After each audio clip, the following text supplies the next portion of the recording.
Hi everyone, welcome to the commerce school. मैं हूं तमन्ना और आज की क्लास का टॉपिक रहेगा डिमांड, थ्योरी ऑफ डिमांड। तो उसमें सबसे पहले हमें पता होना चाहिए what is demand, how will you define the term demand. Demand से आप क्या समझते हैं? सबसे पहले डिमांड मीन्स द क्वांटिटी। कौन सी क्वांटिटी? ऑफ अ गुड और सर्विस, या तो कोई गुड या कोई सर्विस की क्वांटिटी दैट कंज्यूमर्स, जो कि कंज्यूमर्स कौन होते हैं? एंड यूजर्स होते हैं किसी भी प्रोडक्ट सर्विस के या गुड्स के। कौन होते हैं कंज्यूमर्स? End users. क्लियर है? Are both able and willing to buy good या सर्विस की वो क्वांटिटी जो कि कंज्यूमर खरीदना भी चाहता है और खरीदने लायक भी है। उसके पास उतनी परचेजिंग पावर है, उतना पैसा है, वो उसको खरीद सकता है, वो अफोर्ड कर सकता है उस गुड, उस जो अमाउंट ऑफ गुड है या क्वांटिटी ऑफ गुड या सर्विस है उसको एट वेरियस प्राइजेस, अलग अलग प्राइजेस पे ओवर ए स्पेसिफिक पीरियड। कोई पर्टिकुलर टाइम पीरियड है, अ पॉइंट ऑफ टाइम पे वो क्वांटिटी ऑफ गुड या सर्विस जो कंज्यूमर एबल है, उसके पास पैसा है, साथ में विलिंगनेस है, वो खरीदना भी चाहता है और उसके पास पैसा भी है, वो अफोर्ड भी कर सकता है उसको खरीदना, उस क्वांटिटी को हम क्या कहेंगे? डिमांड कह देंगे। क्लियर है? It differs from want. Want क्या होती है? आपकी डिजायर होती है। डिजायर मतलब ऑफ कोर्स तमन्ना, कोई चीज आप चाहते हो। क्लियर है? वांट ये आपकी desire, because it involves purchasing ability. किसी चीज को चाहना और किसी चीज की डिमांड करना, दोनों में डिफरेंस होता है। किसी चीज को जब आप चाहते हो तो सिर्फ आप चाहते हो, उसके लिए जरूरी नहीं आपके पास पैसा हो, है ना? जरूरी नहीं है कि आपके पास पैसा हो। आप चाहते हो एक डायमंड रिंग खरीदना, लेकिन उसको अफोर्ड नहीं कर सकते हो, तो वो क्या है? आपकी वांट है। जब आप चाहते हो कि डायमंड रिंग खरीदनी है, साथ में आपके पास पैसा है उसको खरीदने के लिए, आप अफोर्ड कर सकते हो, आप कैपेबल हो उसको बाय करने के लिए, तो आपकी डिमांड अराइज होती है। क्लियर है? फॉर एग्जाम्पल, एक लड़की है, उसे चॉकलेट खानी है। इफ शी हैज ₹50, अगर उसके पास 50 रुपए है और वो क्या करती है? शी बाइज इट, अगर वो खरीदती भी है उसे, तो क्या होता है? डिमांड क्रिएट हो जाती है। क्लियर है? लेकिन अगर उसके पास पैसा ही नहीं है, उसके पास ये 50 रुपए नहीं है, तो वो क्या है? उसकी सिर्फ डिजायर है, उसकी वांट है, डिमांड नहीं है, क्योंकि वो खरीद ही नहीं सकती है उसको। क्लियर है? आपको भूख लगी है, आप चाहते हो कि आप चॉकलेट खरीदो, लेकिन उसको खरीदने के लिए 50 रुपए चाहिए। आपके पास 50 रुपए है और आप खरीद रहे हो, तो क्या आपकी डिमांड क्रिएट होती है। अगर आपके पास पैसा नहीं है लेकिन आप चाहते हो कि आप खरीदो, लेकिन पैसा नहीं है, तो आपकी क्या है? डिजायर है, आपकी वांट है, आपकी डिमांड नहीं है यहाँ पर। क्लियर है? डिमांड का मतलब क्या है? फिर कैसे कंक्लूड करेंगे हम कि डिमांड क्या है? Demand means willingness plus ability to buy a product at a given price. किसी भी दिए गए प्राइस के ऊपर एट ए गिवन प्राइस आपकी विलिंगनेस है, आप चाहते हो, साथ में आपकी एबिलिटी, आप कैपेबल, आपके पास परचेजिंग पावर है, उसको अफोर्ड कर सकते हो आप, तो क्या कर रहे हो? आप डिमांड कर रहे हो। उसको आप कैसे डिफाइन करोगे? डिमांड में डिफाइन करोगे। क्लियर है? अब देखिए नेक्स्ट, अब है लॉ ऑफ डिमांड से आप क्या समझते हो? हमने जाना कि डिमांड क्या होती है। डिमांड क्या होती है? Quantity demanded of a good और price at a specific period, at a specific time. एक पर्टिकुलर टाइम पे आपके पास कोई क्वांटिटी आप चाहते हो खरीदना और कैपेबल भी हो उसको खरीदने में, तो वो क्या आपकी डिमांड है। लेकिन लॉ ऑफ डिमांड क्या होता है? जैसे साइंस में लॉज होता है, ऐसे डिमांड का भी एक लॉ होता है, सप्लाई का भी एक लॉ होता है। तो लॉ ऑफ डिमांड क्या होगा?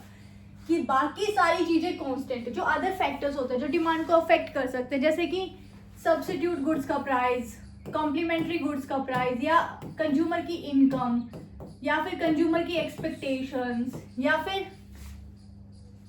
ऐसे अलग अलग चीजें होती हैं जो अफेक्ट कर सकती हैं डिमांड को। उन सारी की सारी चीजों का आप क्या समझो कि कांस्टेंट है, उनमें कोई चेंज नहीं आ रहा है।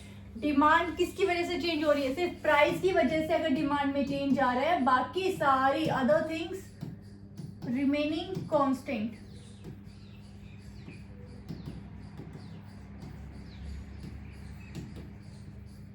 है ना? बाकी सारी चीजें कांस्टेंट रखी है आपने, सिर्फ प्राइस की वजह से अगर डिमांड में चेंज आता है कि प्राइस में चेंज होने पे, प्राइस के घटने या बढ़ने से डिमांड घट या बढ़ रही है, तो क्या है? लॉ ऑफ डिमांड है। साथ में क्या होना चाहिए? नेगेटिव रिलेशनशिप होना चाहिए प्राइस और डिमांड के बीच में। नेगेटिव रिलेशनशिप कैसे हो सकता है? फॉर एग्जाम्पल ये प्राइस है, प्राइस बढ़ा, ये डिमांड है, डिमांड घट गई, प्राइस घटा, डिमांड बढ़ गई। रैशनल कंज्यूमर्स क्या करते हैं, अगर कोई चीज़ आपको सस्ते भाव में मिल रही है आप ज़्यादा खरीद के रख लोगे, कल को प्राइस बढ़ सकता है ना। फॉर एग्जांपल गोल्ड के साथ में, अगर गोल्ड के प्राइस कम हो रहे हैं तो हम क्या करें, गोल्ड बाय कर लेंगे। अगर गोल्ड के प्राइस बढ़ेंगे तो हम अपनी डिमांड कम कर देंगे, है ना, कोई भी वजह से डिमांड कर देंगे, चलो बाद में खरीद लेंगे, पोस्टपोनमेंट ऑफ आपके नीड्स है, या फिर आपने कोई और अल्टरनेटिव ले लिया कि गोल्ड ना लेके डायमंड ले रहे हैं आप, प्लेटिनम कुछ और खरीद रहे हो आप। क्लियर है, ऐसी अलग अलग चीज़ों की। अगर आपको अभी पता चल रहा है कि अच्छा अभी पैप्सी, ये चलो रिलेटेड गुड हो गई, कोई और सामान है जिसके प्राइसेस आपको लग रहा है अभी बढ़ गए हैं, फ्रूट्स के प्राइसेस, टमाटर का ले लो आप एग्जांपल, टोमेटो। जब आपको लगता है कि टमाटर का भाव बढ़ गया, अब चाहिए सब्जी में, तो हमने क्या किया, पहले हम 1 किलो ले रहे थे, अब उसका प्राइस बढ़ गया, हमने क्या किया, अपनी डिमांड कम कर दी। 1 किलो की जगह अब हम क्या ले रहे हैं, हमने डिसाइड किया कि 1 किलो ले रहे थे पहले, अब हम क्या कर रहे हैं, हमने बोला कि 500 ग्राम, आधा किलो टमाटर से ही काम चल जाएगा। जैसे ही प्राइस कम हुए, टमाटर का भाव गिरा, हमने क्या किया, 1 किलो ले रहे थे, अब की बार 2 किलो लेंगे, केचप भी बना लेते, चलो ये भी कर लेंगे, वो भी कर लेंगे। हमने क्या किया, कम प्राइस पर ज्यादा डिमांड क्रिएट कर दी, है ना। तो प्राइस और डिमांड के अंदर क्या होता है, हमेशा नेगेटिव रिलेशनशिप रहेगा। अगर प्राइस घटेगा तो डिमांड बढ़ जाएगी सामान की, अगर प्राइसेस बढ़ जाएंगे तो डिमांड कम होगी, हमेशा नेगेटिव रिलेशनशिप रहता है। इसीलिए लॉ ऑफ डिमांड एग्जिस्ट करता है, और एक इसलिए एग्जिस्ट कर पा रहा है क्योंकि बाकी सारी चीजें कांस्टेंट है। अगर बाकी फैक्टर्स में कोई चेंजेस आएंगे तो हमारा लॉ ऑफ डिमांड वहां पर एग्जिस्ट नहीं करेगा। क्लियर है, आपके कुछ अपवाद जिनको हम बोलते हैं ना कि लॉ ऑफ डिमांड जहाँ पे काम ही नहीं करता। फिर एग्जाम्पल लिया है कि एप्पल का प्राइस है वो 100 रुपए है, तो आप क्या कर रहे हो, 1 किलो एप्पल आप खरीद ले रहे हो। उसके बाद एप्पल का प्राइस 50 रुपए हो गया, तो आपने 2 किलो एप्पल खरीद लिया। प्राइस जैसे गिरा, आपने अपनी डिमांड बढ़ा दी, पहले से ज्यादा सामान खरीदना शुरू किया आपने। क्लियर है, तो नेगेटिव रिलेशनशिप होता है, और इसी नेगेटिव रिलेशनशिप और लॉ ऑफ डिमांड की वजह से क्या होता है, डाउनवर्ड स्लोपिंग होता है डिमांड कर्व। आपका जो डिमांड कर्व होगा वो उसका क्या होगा, डाउनवर्ड स्लोपिंग। पॉजिटिव क्या होता है, ऐसे बनता है, नेगेटिव क्या रहेगा, जो डाउनवर्ड स्लोपिंग की हम बात करें ऐसे बनेगा। क्लियर है, ये आपका डिमांड कर्व हमेशा ऐसे बनेगा। यहाँ पे देखो, ये पहले ये प्राइस है, यहाँ पे क्वांटिटी है, प्राइस इतना है तो इतनी डिमांड कर रहे हो आप, प्राइस इतना ले आओ कि चलो प्राइस गिर गया। यहाँ पे अगर प्राइस आ जाएगा, यहाँ पे अगर प्राइस आ रहा है, क्या हो रहा है इसको, अगर इतना प्राइस हो जा रहा है तो अब यहाँ पे मैच करने के चक्कर में क्या होगा, हमारी डिमांड क्या हो रही है, बढ़ जाएगी।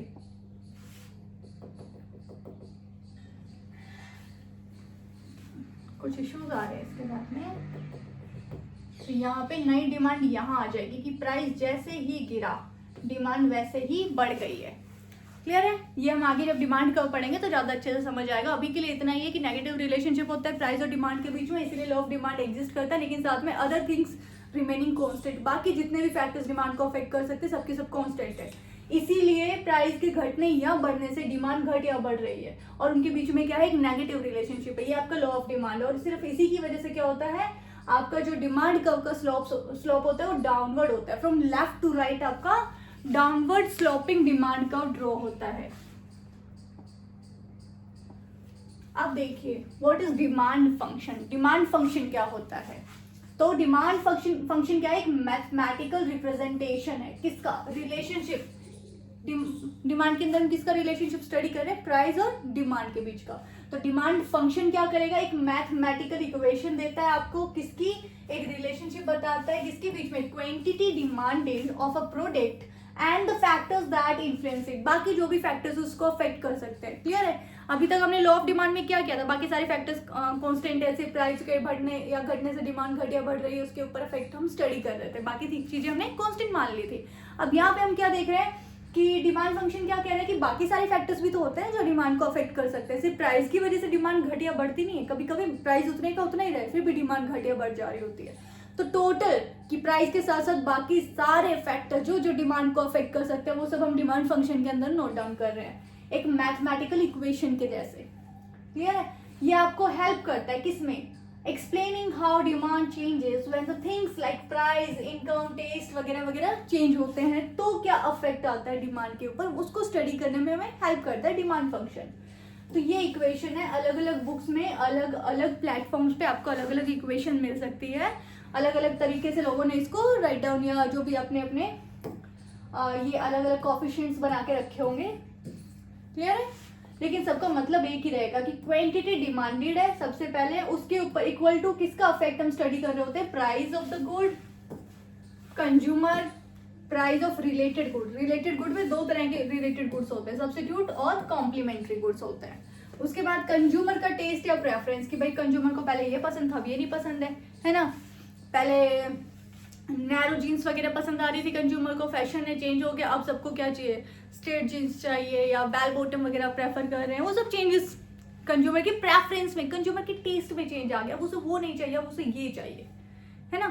पहले के जो हम महंगे महंगे शैम्पू वगैरह फिर लोग ज़्यादा अवेयरनेस आती है, अब लोगों को क्या चाहिए, सल्फेट फ्री चाहिए और क्रूएलिटी फ्री वाले प्रोडक्ट्स हमें यूज़ करना है। वो सब क्या हो रहा है, कंज्यूमर की प्रेफरेंस चेंज हो गई, कंज्यूमर का इंटरेस्ट बदल गया, इसी वजह से क्या हो रहा है, डिमांड में चेंज आ रहा है। प्राइस में कोई अफेक्ट चेंज नहीं आया, प्रोडक्ट्स अभी भी उसी प्राइस पे अवेलेबल है, बस कंज्यूमर का टेस्ट चेंज हो गया, उसका अभी नई चीज़ों की तरफ जो अटेंशन जा रहा है।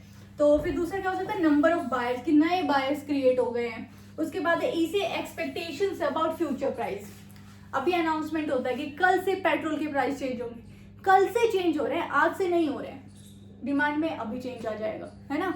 कल से पेट्रोल, या फिर हम एक्सपेक्ट करें अरे उधर उधर ये वाली चीज़ें क्रिएट हो रही हैं, जियो पॉलिटिक्स या बाकी कंट्रीज के बीच में इक्वेशन चेंज हो रही है, तो हमें लगता है कि पेट्रोल के प्राइस शायद बढ़ जाएंगे, तो हम क्या कर रहे हैं, आज रात में ही हमने लाइन लगा दी पेट्रोल पंप पे। ये क्या है, आपकी एक्सपेक्टेशन थी कि प्राइसेस बढ़ जाएंगे पेट्रोल के, तो मैं आज ही फिल करा लूँ, है ना।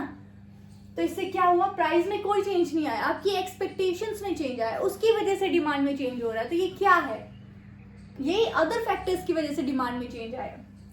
तो बाकी ये जो भी बताए गए ए बी सी डी, ये सब क्या है, कोफिशिएंट्स हैं। This formula shows that demand depends on all important economic factors, not just price. Demand function सिर्फ इतना एक्सप्लेन करना चाह रहा है आपको कि सिर्फ प्राइस की वजह से डिमांड चेंज नहीं होती है, कभी कभी प्राइस चेंज नहीं भी हो रहा है तो भी डिमांड चेंज हो जा रही है। ठीक है, तो टोटल जो अलग अलग फैक्टर्स है जो डिमांड को अफेक्ट कर सकते हैं, उन सारे के सारी चीजों को हम डिमांड फंक्शन के अंदर स्टडी करने का कोशिश कर रहे थे। नेक्स्ट है demand function versus demand curve. अभी मैंने आपको बताया डिमांड फंक्शन क्या था, मैथमेटिकल इक्वेशन क्रिएट कर रहा था, एक आपको ना मैथमेटिकल आइडिया दे रहा था। तो डिमांड कर्व क्या होता है, डिमांड कर्व से आप क्या समझोगे, डिमांड फंक्शन मैथ से रिलेटेड है, डिमांड कर्व ग्राफ से रिलेटेड है। क्लियर है, डिमांड फंक्शन क्या है, मैथमेटिकल इक्वेशन आपको देता है, रिलेशनशिप स्टडी करने में हेल्प कर रहा है, जिन फैक्टर्स की वजह से डिमांड में चेंज आ सकता है। डिमांड कर्व क्या करता है, ग्राफिकल एक रिप्रेजेंटेशन देता है आपको, ग्राफ बना के दे देता है, जैसे कि ये क्या है आपका डिमांड कर्व है, यहाँ पे प्राइस, यहाँ पे क्वांटिटी, ये क्या है आपको मैंने ग्राफ बना के दे दिया है, ये क्या हो गया आपका डिमांड कर्व हो गया। और जब हमने वो इक्वेशन बना रखी थी, अलग अलग फैक्टर्स का इन्फ्लुएंस देख रहे थे डिमांड के ऊपर, तो वो क्या था आपका डिमांड फंक्शन था। क्लियर है, तो इसमें ज्यादा समझाने के लिए कुछ है नहीं, बस इतना ही था। अब देखिए डिमांड शेड्यूल से आप क्या समझते हैं। शेड्यूल से सबसे पहले आप मान इतना याद रखिएगा, शेड्यूल क्या होता है, एक टेबल होती है। तो डिमांड शेड्यूल है मतलब डिमांड को दिखाने वाली टेबल। क्लियर है, जो हम ये जो टेबुलर फॉर्म में दिखा रहे हैं, डिमांड फंक्शन में हम क्या कर रहे थे, मैथमेटिकल इक्वेशन में डिमांड को दिखा रहे थे कि कैसे कैसे अफेक्ट हो सकती है डिमांड। डिमांड कर्व में हमने क्या किया, ग्राफिकल तरीके से हमने दिखाया कि कैसे कैसे कर्व दिखा रहे हैं कि डिमांड में चेंजेस आ रहे हैं, है ना। अब क्या है, डिमांड शेड्यूल, एक टेबुलर फॉर्म में हम दिखा रहे हैं कि प्राइस कैसे कैसे चेंज हो रहा है, डिमांड कैसे कैसे चेंज हो रही है उसकी वजह से। क्लियर है, अब आपको क्लियर है डिमांड फंक्शन क्या है, डिमांड कर्व क्या है, डिमांड शेड्यूल क्या, आपको तीनों चीजें समझ आई। तो डिमांड शेड्यूल क्या है, अ table showing different prices and the corresponding quantity demanded of a product. जैसे कि यहाँ पे प्राइस लिखा आपने, यहाँ पे क्वांटिटी डिमांडेड लिखा, 2 रुपए प्राइस पे आप 10 क्वांटिटी खरीद यूनिट्स ले रहे थे किसी भी प्रोडक्ट की। जैसे ही प्राइस बढ़ा 4 हो गया, प्राइस बढ़ के क्या हुआ 2 रुपए बढ़े, 4 के भाव में मिल रहा है, तो अब आप क्या कर रहे हो, आपने डिमांड कम कर दी, 8 में ले रहे हो, प्राइस और बढ़ गया, 6 हो गया प्राइस, 2 से 6 पे आ गए अब हम, तो आपने क्या किया, 10 से 6 कर दिया अपनी क्वांटिटी, क्लियर है, प्राइस और ज्यादा बढ़ गया, 8 पे आ गया, आपने अपनी डिमांड और कम कर दी। तो क्या था, टेबल थी जो बता रही थी कि अलग अलग प्राइजेस पे आप कैसे अलग अलग क्वांटिटी डिमांड कर रहे हो, कैसे कैसे प्राइस में चेंज आने पर आपकी डिमांड में चेंज आ रहा है। उसके बाद है डिमांड कर्व। अभी मैंने आपको एक्सप्लेन किया क्या डिफरेंस होता है डिमांड कर्व और डिमांड शेड्यूल और डिमांड फंक्शन के बीच में।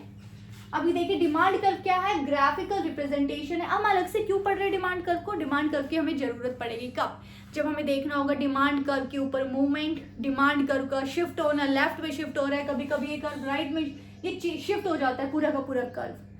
फिर हमें कब जरूरत पड़ेगी, जब हमें मार्केट का इक्विलिब्रियम पढ़ना होगा कि कैसे मार्केट में सप्लाई और डिमांड मिल करके एक इक्विलिब्रियम प्राइस और एक इक्विलिब्रियम क्वांटिटी आपको सेट करके डिसाइड करके देते हैं। उसके अलावा कहाँ काम आता है आपको डिसाइड करने में कि अब मार्केट में एक्सेस है, मार्केट में शॉर्टेज है, अब ब्लैक मार्केटिंग के चांसेस है, क्लियर है, कब गवर्नमेंट का इंटरफेरेंस आना जरूरी है, कैसे एमएसपी डिसाइड होता है, कैसे फ्लोर प्राइस डिसाइड होते हैं, वो सब चीजों में हमें काम आते हैं curves, demand curve, supply curve, आपका इक्विलिब्रियम प्राइस, इक्विलिब्रियम क्वांटिटी जो होता है, वो सारी चीजें आपको तब यूज में आएंगी। इसीलिए मैं आपको अलग से एक्सप्लेन कर रही हूँ कि डिमांड कर्व क्या होता है।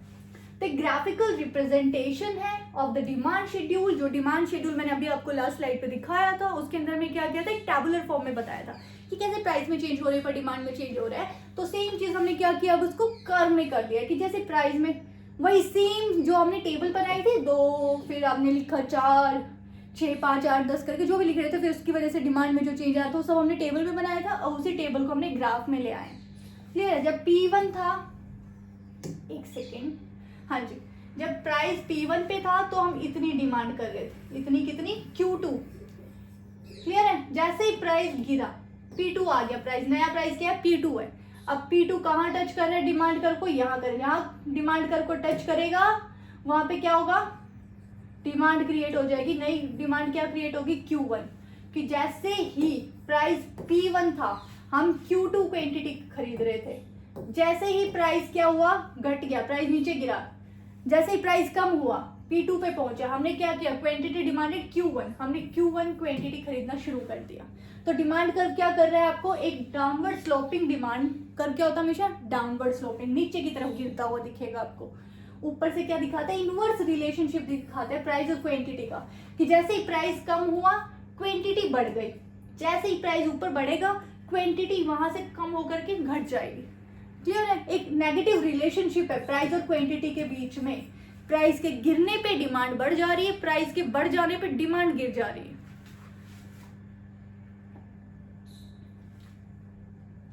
अब देखिए डिटरमिनेंट्स ऑफ डिमांड, कौन से फैक्टर्स हैं जो डिमांड कर्व में शिफ्ट लेके आ सकते हैं। मूवमेंट की बात नहीं कर रहे, सिर्फ शिफ्ट की। कब मूवमेंट और शिफ्ट के बीच का चेंज पता है आपको, ये डिमांड कर्व है, पिछले स्लाइड पे मैं आपको बताती हूँ, जो ग्राफ बना हुआ था ना उसी पे, ये देखिए, ये डिमांड कर्व है, ये आपका डिमांड कर्व बना हुआ है, यहाँ पे जो पूरा ग्रीन आपको लाइन दिख रही है ना, ये आपका डिमांड कर्व था। क्लियर है, अब आपके प्राइस में चेंज होने पे क्या हो रहा है, पहले डिमांड यहाँ थी, अब डिमांड यहाँ जा रही है, या फिर डिमांड यहाँ से यहाँ जा रही है, या इस कर्व पे क्या कर रही है, मूव कर रही है डिमांड। कभी आप इतना डिमांड कर रहे हो, कभी इतना कर रहे हो, कभी इतना, इसके ऊपर कहीं पे भी किसी भी पॉइंट पे अगर चेंज जाएगी ना आपकी डिमांड, यहाँ पे डिमांड करो, यहाँ करो, यहाँ करो, यहाँ करो, इस पॉइंट, सिर्फ इस लाइन के ऊपर जो भी आप डिमांड करोगे वो क्या रहेगा, आपका मूवमेंट है। लेकिन आप यहाँ डिमांड नहीं करो, आप क्या करो, एक नया डिमांड ग्राफ आप क्या करो, बनाओ। आप क्या करो, एक नई लाइन ड्रॉ कर दो। अब इस नई लाइन पे अगर आपने डिमांड कर दी तो क्या हुआ, ये शिफ्ट हो गया डिमांड कर्व, अब नया डिमांड कर्व आ गया, पुराने वाला मिट जाएगा, नया वाला डिमांड कर्व आ जाएगा।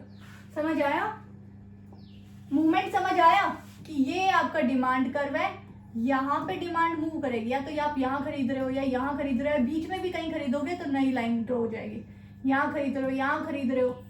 ये क्या है आपका, ग्राफ के ऊपर ही घूम रहे हो ना, ऊपर नीचे करके, है ना, तो ये क्या है आपका डिमांड कर्व पे मूवमेंट है। शिफ्ट क्या होता है डिमांड कर्व पे, ये आपका डिमांड कर्व है। अब आपने क्या डिसाइड किया कि यहाँ इस डिमांड कर्व पे हम खरीदेंगे ही नहीं, आपने क्या डिसाइड किया, हम इस डिमांड कर्व पे नहीं खरीदेंगे, हम नया डिमांड कर्व बनाएंगे। नया डिमांड कर्व करके नया सामान, नई आप क्या कर रहे हो, नए प्राइस नए क्वांटिटी नया डिमांड कर्व डिसाइड हो गया है, पिछले वाला खत्म हो जाएगा। ये क्या था, आपका शिफ्ट था कि आप पहले वाले डिमांड कर्व पे हो ही नहीं, अब आपने क्या किया, इस पे नहीं चेंज कर रहे हो, आप पूरा का पूरा डिमांड कर्व शिफ्ट कर जा रहे हो। तो किस केस में शिफ्ट हो सकता है आपका डिमांड कर्व, ये हम देखेंगे, है ना। ये कब पॉसिबल है, प्राइस ऑफ द गुड। अगर सिर्फ प्राइस की वजह से डिमांड में चेंज आया है तो आप क्या करोगे, आप ये करोगे, मूवमेंट करोगे, आप डिमांड कर्व पे शिफ्ट नहीं करोगे। प्राइस की वजह से चाहे आपकी डिमांड घटे चाहे बढ़े, प्राइस की वजह से जो भी चेंज आएगा डिमांड कर्व में वो आपका क्या होगा, movement on the demand curve. आप डिमांड कर्व पे ही मूव करोगे ऊपर नीचे, जहां पे भी शिफ्ट दूसरे डिमांड कर्व पे जंप करके नहीं पहुंचोगे। क्लियर है। अब देखो, इनकम ऑफ द कंज्यूमर की वजह से कोई चेंज आता है, अगर इनकम चेंज हो गई है कंज्यूमर की, है ना, आपकी इनकम बढ़ गई है, अब क्या करोगे, आप ज्यादा सामान खरीद सकते हो या फिर अच्छी क्वालिटी का सामान खरीद सकते हो।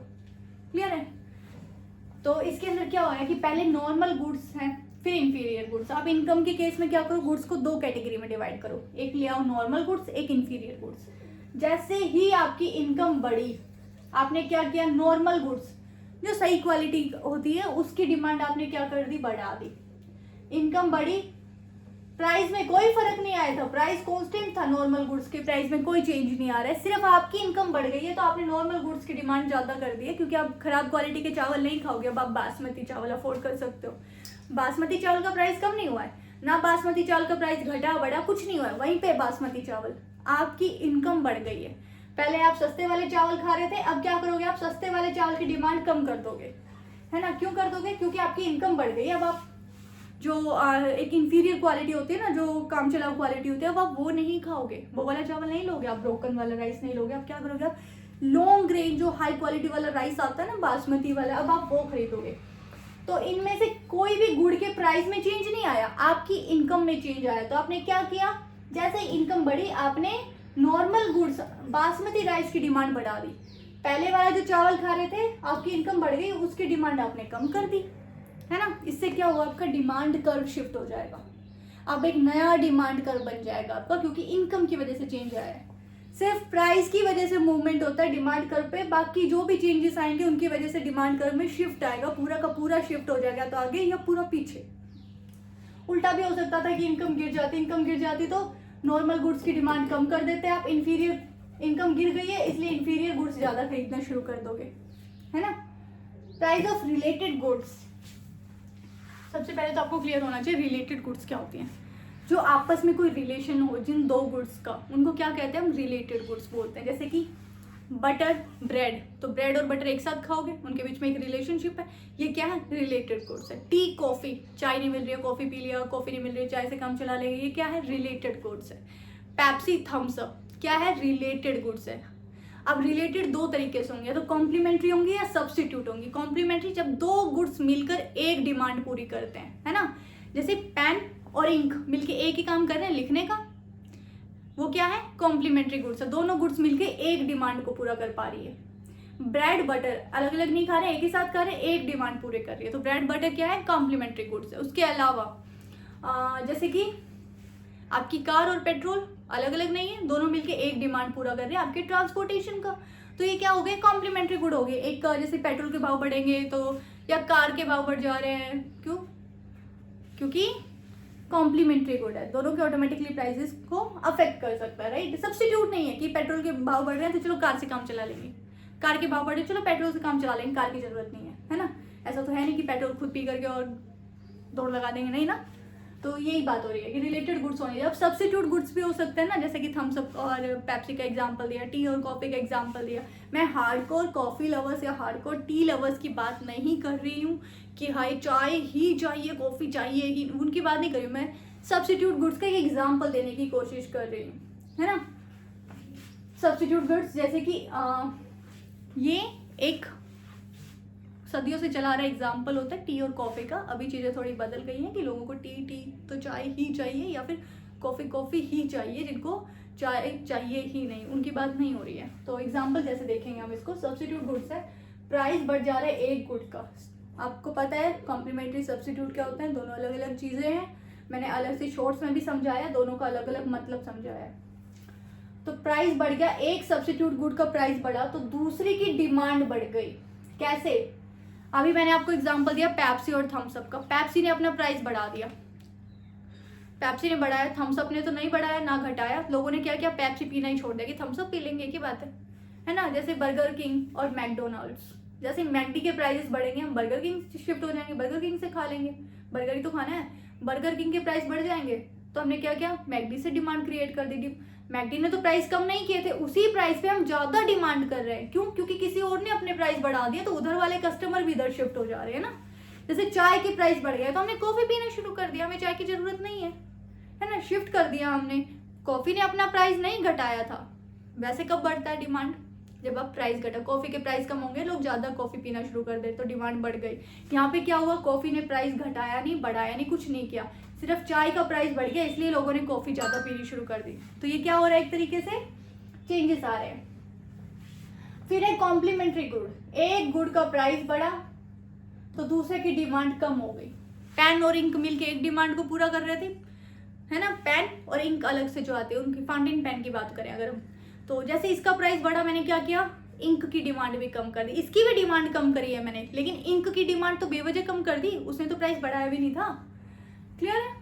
ब्रेड और बटर, ब्रेड और बटर मिलके एक डिमांड पूरा कर रहे हैं। मैंने देखा कि ब्रेड का प्राइस बढ़ गया है तो मुझे ब्रेड नहीं खानी है, तो ब्रेड नहीं खानी तो बटर की जरूरत भी नहीं है ना। बटर ने अपना प्राइस नहीं बढ़ाया, फिर भी मुझे बटर नहीं चाहिए क्योंकि मुझे ब्रेड भी नहीं चाहिए। ये कॉम्प्लीमेंट्री गुड्स थी। क्लियर है? अब आता है consumers and taste and preference. Consumer का टेस्ट और प्रेफरेंस चेंज हो गया तो डिमांड चेंज हो गई, प्राइस में कोई फर्क नहीं आया था। क्लियर है ना। पहले टाइट फिटेड टी शर्ट्स पहन रहे थे, अब क्या हुआ, मुझे लूज टी शर्ट चाहिए, है ना, ओवर साइज टी शर्ट्स चाहिए। उनके प्राइस में फर्क नहीं आया था, लेकिन मेरी टेस्ट में फर्क आ गया था। एक्सपेक्टेशन से फ्यूचर प्राइस को लेकर, जैसे कि कल रात से भाई हमें लगता है कि प्राइसेस बढ़ जाएंगे पेट्रोल के, तो अब अभी के अभी जाके भरवाना शुरू कर देंगे। तो डिमांड इसी टाइम पे क्रिएट हो गई, बिना प्राइस के घटे या बढ़े, क्योंकि एक्सपेक्ट कर रहे हैं फ्यूचर में। नंबर ऑफ बायर्स की वजह से हो सकता है कि नंबर ऑफ बायर्स बढ़ गए आपके गुड्स के। पहले नहीं खरीदते थे लोग, यूज ही नहीं करते थे कोई चीज, अब कर रहे हैं। फॉर एग्जाम्पल मास्क या सैनिटाइजर पहले कम यूज हुए, जैसे ही कोविड आया, कोविड में क्या हुआ, नंबर ऑफ बायर्स बढ़ गए, यूजर्स बढ़ गए। प्राइस में फर्क नहीं आ रहा है, यूजर्स बढ़ जा रहे हैं, इसलिए डिमांड बढ़ गई है। क्लियर है? अब आते हैं हम टाइप्स ऑफ डिमांड के ऊपर। टाइप्स ऑफ डिमांड क्या होती है? इंडिविजुअल डिमांड, सबसे पहले क्या होती है, इंडिविजुअल डिमांड, किसी एक इंडिविजुअल की डिमांड। सिंगल बायर की अगर कोई डिमांड को हम स्टडी कर रहे हैं, भाई सिंगल बायर है, ये प्राइस है, ये क्वांटिटी है, पहले 100 रुपए का किलो सेब मिल रहे थे तो उसने 1 किलो सेब लिया, 50 का हो गया तो 2 किलो ले लिया, ये एक बंदे की बात हो रही है। मार्केट डिमांड, जब हम क्या स्टडी कर रहे हैं, मार्केट डिमांड क्या है, total demand of all buyers, किसी एक पर्टिकुलर गुड के टोटल डिमांड को जब हम स्टडी कर रहे हैं, एक पर्टिकुलर गुड के टोटल डिमांड को हमने स्टडी किया। फिर है डिराइव्ड डिमांड। डिराइव्ड डिमांड क्या होती है, demand for input due to demand for output. Output के डिमांड के चक्कर में इनपुट की डिमांड बढ़ गई है, तो वो क्या है, डिराइव्ड डिमांड है ना। वो डिमांड कहीं और से डिराइव क्रिएट हुई है, हमारे गुड्स की वो डिमांड जो कहीं और से क्रिएट हो रही है, क्योंकि इनपुट की डिमांड बढ़ गई, क्योंकि डिमांड आउटपुट, ज्यादा प्रोडक्शन के चक्कर में रॉ मटेरियल की डिमांड बढ़ा दी आपने। आपको और ज्यादा प्रोडक्शन करना है, ज्यादा सेल्स करनी है, ज्यादा सप्लाई करनी थी मार्केट में, तो आपने क्या किया, रॉ मटेरियल की डिमांड डबल कर दी, भाई हमें और ज्यादा सामान सप्लाई करो क्योंकि हमें और ज्यादा प्रोडक्ट्स बनाने हैं। Joint demand, goods used jointly use करते हो, कार प्लस फ्यूल, कार के साथ साथ फ्यूल भी चाहिए, तो जब हम दोनों चीजों को मिला के डिमांड क्रिएट करा रहे हैं तो क्या वो जॉइंट डिमांड है। क्लियर है? तो आज की क्लास में इतना ही था। अब हम मिलेंगे नेक्स्ट क्लास में नए टॉपिक के साथ, इसी सीरीज से कंटिन्यू करेंगे। ये पूरी की पूरी एक प्लेलिस्ट आपको मिलेगी। अगर इससे रिलेटेड कोई टॉपिक मुझसे मिस हो जाता है, छूट जा रहा है, आप मुझे कमेंट सेक्शन में मैसेज कर सकते हो, मैं क्लास में वो अलग से वो डाउट्स क्लियर कर सकते हैं। और मिलते हैं नेक्स्ट क्लास में, तब तक के लिए बाय बाय, थैंक यू।